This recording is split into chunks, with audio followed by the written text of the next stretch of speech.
L'équivalent de 500 bombes atomiques d'Hiroshima vient d'être rejeté dans l'atmosphère. Здравствуйте, с вами говорит инженер атомный энергетик Григорий Медведев. Bonjour, je m'appelle Grigori Medvedev, je suis ingénieur atomiste. Juste après la catastrophe de Tchernobyl en 1986, parce que si c'était grave, on doit nous évacuer. Это как крушение, надо так значительно. Чернобыльская молитва. La supplication de Svetlana Alexievitch. Traduction Galia Ackerman et Pierre Laurent. Это одна из самых трагических, Le seul chiffre наверное, donné par les autorités тем soviétiques, современным. il est d'une trentaine de morts. Мы работаем над тем, что она была все более и более On надежной. fait tout ce qui est en notre pouvoir pour que cette centrale soit de plus en plus fiable. И, например, иногда наши... Quant aux cimetières, pour les morts de Tchernobyl, on les appelle parfois cimetières de déchets radioactifs. Tchernobyl, tout feu éteint, irradie encore. Qu'est-ce que c'est la radioactivité? Je ne savais pas du tout. Tchernobyl, chronique du monde après l'apocalypse. Témoignage 1. Information historique. Il convient tout d'abord de déchirer le voile de secret qui entoure la Biélorussie. Car pour le monde, nous sommes une terra incognita, une terre inconnue, inexplorée. Chacun connaît Tchernobyl, mais seulement en rapport avec l'Ukraine et la Russie. Russie blanche, telle est la traduction du nom Biélorussie. Народная газета, 27 avril 1996. Il n'y a aucune centrale nucléaire en Biélorussie. Sur le territoire de l'ancienne URSS, les centrales qui se trouvent à proximité des frontières biélorusses sont équipées de réacteurs de type RBMK. Au nord, celle d'Ignalina, à l'est, celle de Smolensk, au sud, celle de Tchernobyl. Le 26 avril 1986, à 1h23 du matin, une série d'explosions détruisit le réacteur et le bâtiment de la 4e tranche de la centrale nucléaire de Tchernobyl. Cet accident est devenu la plus grande catastrophe technologique du XXe siècle. Pour la petite Biélorussie de 10 millions d'habitants, il s'agissait d'un désastre à l'échelle nationale. Pendant la Seconde Guerre mondiale, sur la terre biélorusse, les nazis avaient détruit 619 villages et exterminé leur population. À la suite de Tchernobyl, le pays en perdit 485. 70 d'entre eux sont enterrés pour toujours. La guerre tua 1 Biélorusse sur 4. Aujourd'hui, 1 sur 5 vit dans une région contaminée. Cela concerne 2 100 000 personnes, dont 700 000 enfants. Les radiations constituent la principale source de déficit démographique. Dans les régions de Gomel et de Mogiliev, qui ont le plus souffert de la tragédie, la mortalité est supérieure de 20% à la natalité. À la suite de l'influence permanente de petites doses d'irradiation, le nombre de personnes atteintes en Biélorussie de cancer, d'arriération mentale, de maladies nerveuses et psychiques, ainsi que de mutations génétiques, s'accroît chaque année. Tchernobyl, Minsk, Biélorusskaya encyclopédia, 1996. Selon les observations, un haut niveau de radiation fut enregistré le 29 avril 1986 en Pologne, en Allemagne, en Autriche et en Roumanie. Le 30 avril en Suisse et en Italie du Nord. Les 1er et 2 mai en France, en Belgique, aux Pays-Bas, en Grande-Bretagne et dans le nord de la Grèce. Le 3 mai en Israël, au Koweït, en Turquie. Les substances gazeuses et volatiles projetées à grande altitude connurent une diffusion globale. Le 2 mai, elles furent enregistrées au Japon, le 4 en Chine, le 5 en Inde. les 5 et 6 mai, aux États-Unis et au Canada. En moins d'une semaine, Tchernobyl devint un problème pour le monde entier. Posledstvia Černobylskoj avárii v Belorusii. Minsk, au Collège international de radioécologie Sakharov, 1992. Le 4e réacteur, nom de code ABRI, conserve toujours dans son ventre gainé de plomb et de béton armé près de 20 tonnes de combustible nucléaire. Ce qu'il advient aujourd'hui de cette matière, nul ne le sait. Le sarcophage fut bâti à la hâte, et il s'agit d'une construction unique dont les ingénieurs de Piter qui l'ont conçue peuvent probablement se montrer fiers. Mais l'on procéda à son montage à distance. Les dalles furent raccordées à l'aide de robots et d'hélicoptères, d'où des fentes. Aujourd'hui, selon certaines données, la surface totale des interstices et des fissures dépasse 200 mètres carrés et des aérosols radioactifs continuent à s'en échapper. Le sarcophage peut-il tomber en ruine ? Personne ne peut non plus répondre à cette question. Car à ce jour, il est impossible de s'approcher de certains assemblages et constructions pour déterminer combien de temps ils peuvent durer encore. Mais il est clair que la destruction de l'abri aurait des conséquences encore plus horribles que celles de 1986. Огонек, le numéro 17, avril 1996.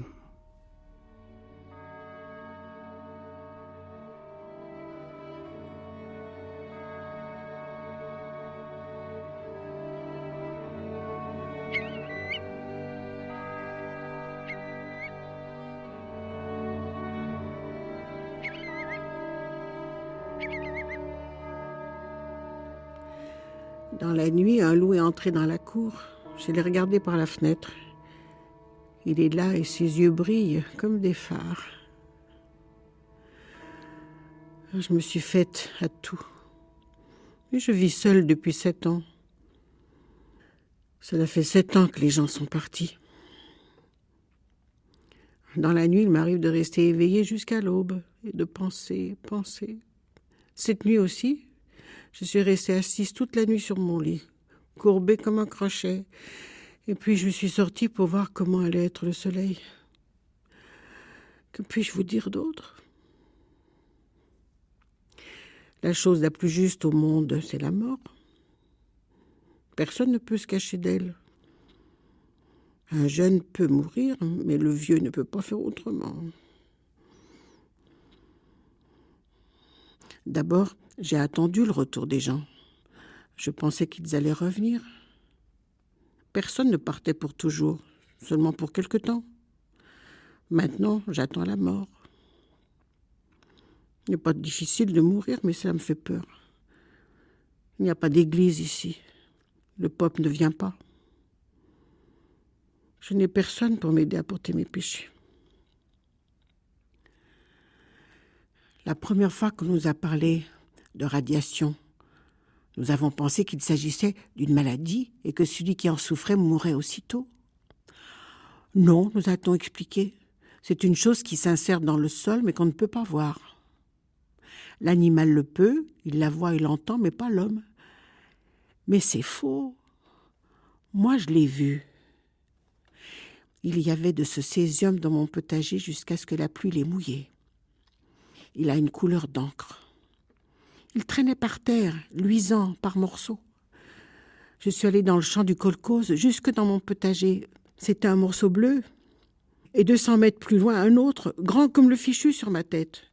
J'ai appelé une voisine, d'autres femmes. Nous avons couru en tous sens, sur 4 hectares peut-être. Nous avons trouvé 4 grands morceaux. L'un d'entre eux était rouge. Le lendemain matin, la pluie s'est mise à tomber sans arrêt. Et à l'heure du déjeuner, lorsque la milice est arrivée, il n'y avait plus rien à leur montrer. On leur a juste raconté. Des morceaux comme ça, comme mon fichu, bleu et rouge. Nous n'étions pas très effrayés par cette radiation. Si on ne l'avait pas vue, on en aurait peut-être eu peur. Mais lorsque nous l'avons vue, il n'y avait pas de quoi être tellement effrayés. La milice et les soldats ont placé des pancartes. Près de certaines maisons, ils écrivaient 70 curies, 60 curies. Nous qui vivions là de toute éternité en nous nourrissant de nos pommes de terre, on nous a dit soudain que c'était interdit. Certains pleuraient, d'autres ricanaient. On nous a conseillé de travailler nos potagers avec des masses de coton et des gants de caoutchouc. Et un savant très gonflé est venu nous parler au club du village. Il a prétendu qu'il fallait laver les bûches. A-t-on jamais entendu pareille chose? Que mes oreilles se dessèchent pour toujours. Hein? On nous a ordonné de laver les draps, les housses, les rideaux. Mais tout cela était à l'intérieur de la maison, dans des placards et dans des coffres. Et quelle radiation pouvait-il y avoir dans la maison? Derrière les vitres? Derrière la porte? C'est tout de même formidable. Il fallait plutôt la chercher dans la forêt et dans les champs. On a mis les puits sous scellés. On les a enveloppés d'une pellicule de plastique. L'eau serait-elle sale? Mais de quoi parlait-il? Elle a toujours été si pure. Ils ont sorti des tonnes de balivernes. Vous allez tous mourir. Il faut partir, il faut évacuer. Les gens avaient peur. Ils étaient terrifiés. Certains ont entrepris d'enterrer leurs biens. Moi aussi, j'ai plié mes habits, les diplômes d'honneur pour mon travail honnête et les quelques sous que j'avais économisés. Et quelle tristesse! D'où nous est-il venu ce malheur?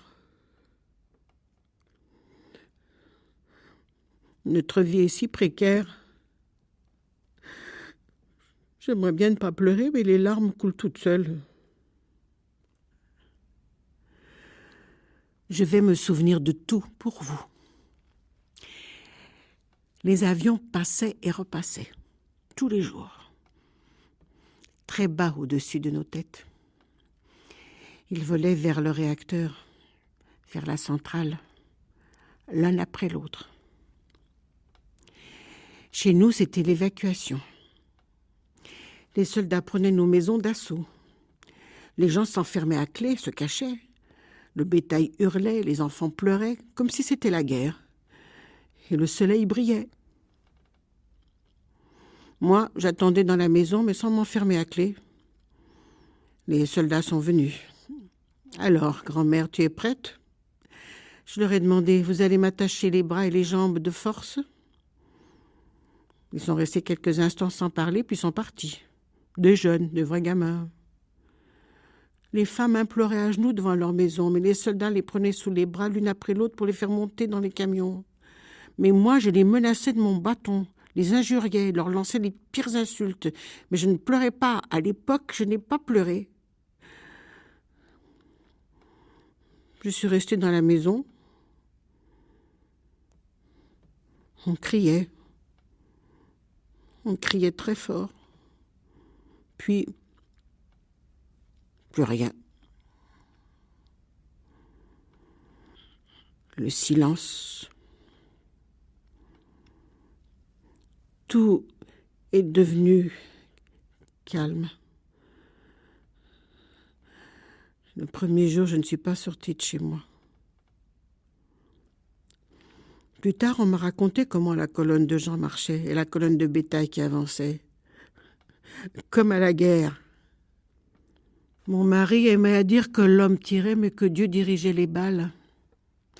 À chacun son destin. Parmi les jeunes qui sont partis, certains sont déjà morts dans leur nouveau lieu de résidence.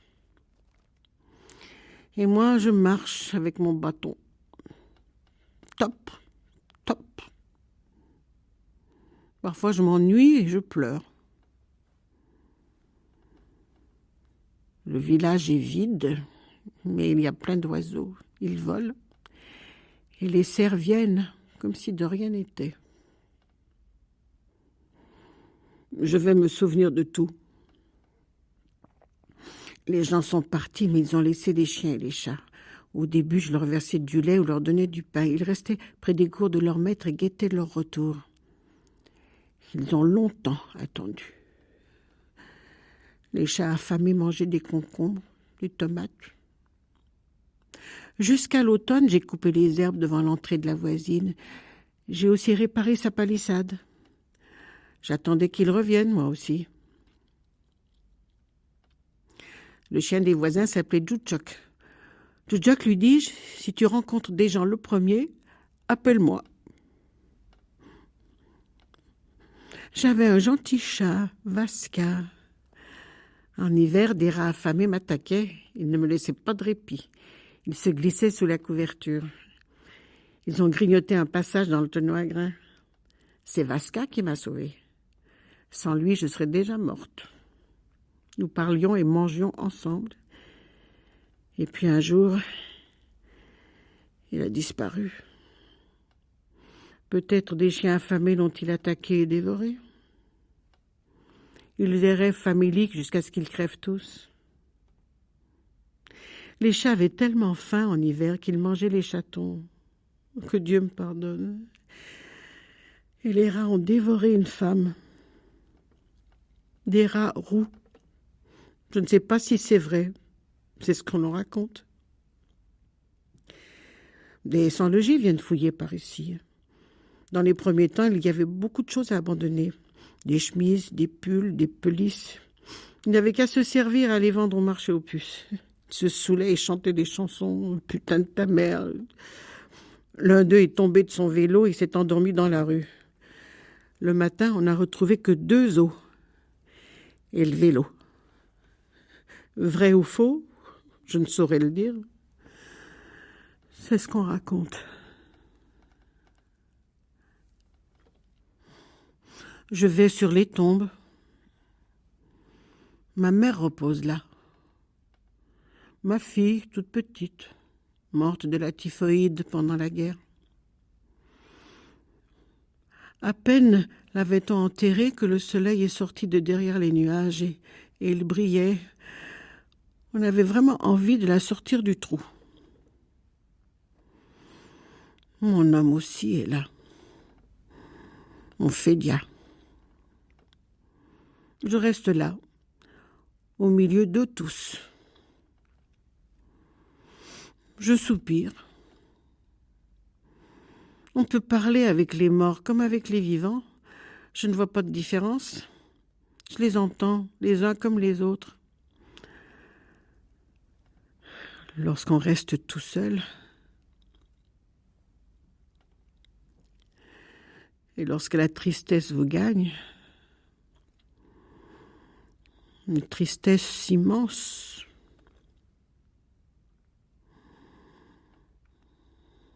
il m'arrive de fermer les yeux et de me promener dans le village. Et je leur dis, mais de quelle radiation parlez-vous ?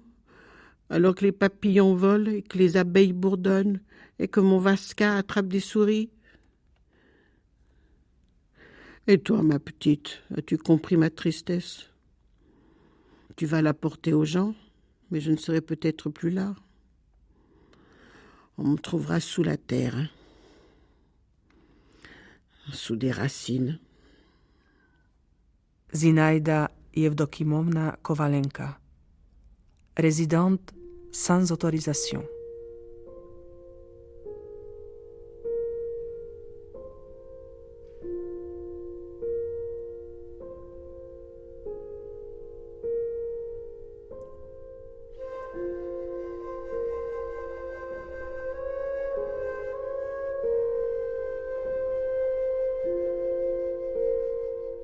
La supplication de Svetlana Alexievitch. Traduction Galia Ackerman et Pierre Laurin.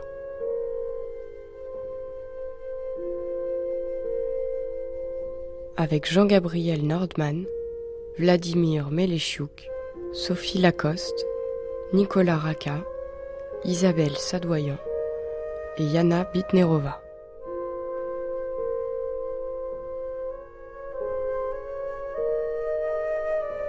Prise de son, montage, mixage, Guy Senot et Mathieu Leroy.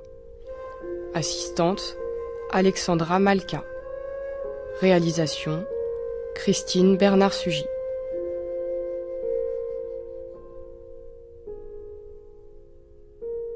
La supplication de Svetlana Alexievitch est parue aux éditions Jean-Claude Lattès.